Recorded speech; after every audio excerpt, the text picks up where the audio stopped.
Hi, നമ്മൾ data types വരെ നോക്കി നിർത്തി. ഇന്ന് നമുക്ക് സി കോൺസ്റ്റൻസ് എന്താണെന്ന് നോക്കാം. കോൺസ്റ്റൻസ് എന്ന് വെച്ചാൽ നമുക്കിപ്പോൾ ഒരു വാല്യൂ ചേഞ്ച് ചെയ്യാൻ താല്പര്യമില്ലെങ്കിൽ, ഒരു വേരിയബിളിൻ്റെ വാല്യൂ പിന്നെ ചേഞ്ച് ചെയ്യാൻ താല്പര്യമില്ലെങ്കിൽ നമുക്ക് കോൺസ്റ്റ് കീവേഡ് യൂസ് ചെയ്ത് വേരിയബിൾ ഡിക്ലെയർ ചെയ്യാം.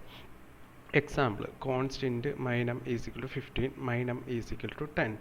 അതേ ടൈം ഈ കോൺസ്റ്റ് കീവേഡ് ഇല്ലാണ്ട് ഇൻറ്റ് മൈനം ആയിരുന്നെങ്കിൽ നമുക്ക് ഈ 15 എന്ന് പറയുന്നത് ഓവർ റൈഡ് ചെയ്ത് 10 എന്ന് വരുമായിരുന്നു പ്രിൻ്റ് ചെയ്യുമ്പോൾ. നമുക്കതൊന്ന് ചെക്ക് ചെയ്ത് നോക്കാം. ഇപ്പോൾ എറർ കണ്ടോ? ഞാൻ ഈ കോൺസ്റ്റ് റിമൂവ് ചെയ്യുക. കോൺസ്റ്റ് റിമൂവ് ചെയ്തിട്ട് നമുക്ക് റൺ ചെയ്യാം. ഇവിടെ ഇപ്പോൾ മൈനം ഓവർ റൈഡ് ആവും. മൈനമ്മിൻ്റെ വാല്യൂ ഇപ്പോൾ 10 ആണ്. പക്ഷേ കോൺസ്റ്റ് ആഡ് ചെയ്ത് കഴിഞ്ഞാൽ നമുക്ക് ഒരു എററേ വരത്തുള്ളൂ. നമുക്കിനി കോൺസ്റ്റ് ഇട്ട് ഇതൊന്ന് റൺ ചെയ്യാം. കണ്ടോ? മാറ്റമില്ലാത്ത വാല്യൂസ് അസൈൻ ചെയ്യാൻ വേണ്ടിയിട്ടാണ് കോൺസ്റ്റ് യൂസ് ചെയ്യുന്നത്.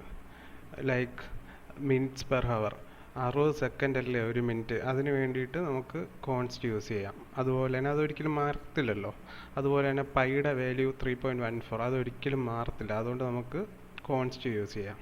പിന്നെ ഒരു കോൺസ്റ്റിൻ്റെ പിന്നെ ഒരു സ്പെഷ്യാലിറ്റി എന്ന് വെച്ചാൽ നമുക്ക് ലേറ്ററായിട്ട് അതിൻ്റെ വാല്യൂ ഇനിഷ്യലൈസ് ചെയ്യാൻ പറ്റത്തില്ല.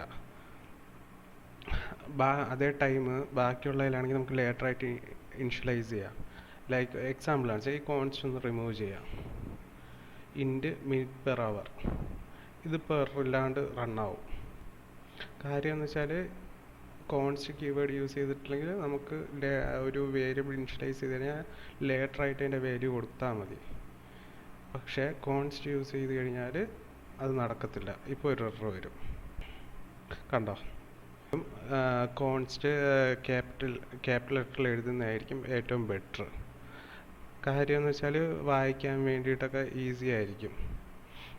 ഈ എക്സസൈസൊക്കെ ഒന്ന് ട്രൈ ഔട്ട് ചെയ്യുക, എന്നിട്ട് നിങ്ങളുടെ ഫീഡ്ബാക്ക് അറിയിക്കുക. ട്രൈ ഔട്ട് ചെയ്യാണ്ടിരിക്കരുത്, ഇതൊക്കെ ഒന്ന് ചെയ്ത് നോക്കാം. നമുക്കിനി അടുത്ത ക്ലാസ്സിൽ സി ഓപ്പറേറ്റേഴ്സ് എന്താണെന്ന് നോക്കാം.